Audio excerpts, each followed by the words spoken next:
ராஜா ஒரு முற்றுப்புள்ளி வைக்கப்படுவதாக. எங்க பிள்ளைங்க சம்பாதிக்கிற பணம், எங்க பிள்ளைங்க கஷ்டப்பட்டு உழைக்கிற பணம் செலவு செலவு செலவுன்னு போய் நஷ்டத்தை உண்டு பண்ணி மருத்துவமனைகளில் லட்சங்களை கொட்டிட்டு இருக்கிறாங்களே, இப்பவே ஒரு முடிவிற்கு வரட்டும், ஒரு முடிவிற்கு வரட்டும். நீ உயிரோடு இருக்கும் நாளெல்லாம், உயிரோடு இருக்கும் நாளெல்லாம் பலம் பலன் பலன் பலன். ஐயா, மோசையினுடைய 120 வயசுல அவனுடைய கண்கள் இருளடையவில்லை, அவனுடைய சரீரத்தினுடைய பலன் குறையவில்லை.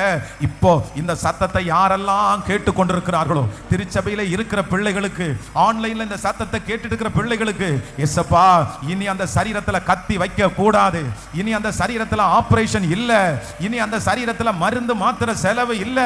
உங்களால முடியும், உங்களால முடியும். 20 லட்சம் பேரை, 20 லட்சம் பேரை எந்த நோயும் இல்லாம நீங்க நடத்துனீங்க ஆண்டவரே. அப்பா, அந்த கூட்டத்துல ஒருவரும் பலவீனர்களா இருந்தது இல்ல. அங்க ஒரு மெடிக்கல் ஷாப் இல்ல, அங்க ஒரு மருத்துவமனை இல்ல, அங்க ஒரு ட்ரிப்ஸ் சென்டர் இல்ல. ஆமென். அந்த மாதிரி இந்த சத்தத்தை கேட்கிற ஒவ்வொருத்தருடைய தலையின் மேலும் ஜீவனோடு இருக்கிற நாளெல்லாம் இப்பொழுது அந்த சரீரத்துல உங்க வல்லமை இறங்கட்டும். உங்க வஸ்திர தொங்கல் இந்த இடத்துல உலாவட்டும். ஒவ்வொருத்தருடைய முகத்தின் மேலையும் உங்க வஸ்திர தொங்கல், உங்க வஸ்திர தொங்கல். அம்மாவுக்கு ஒரு விடுதலை கொடுங்கப்பா, அப்பாவுக்கு ஒரு விடுதலை கொடுங்கப்பா, சகோதரனுக்கு ஒரு விடுதலை கொடுங்கப்பா.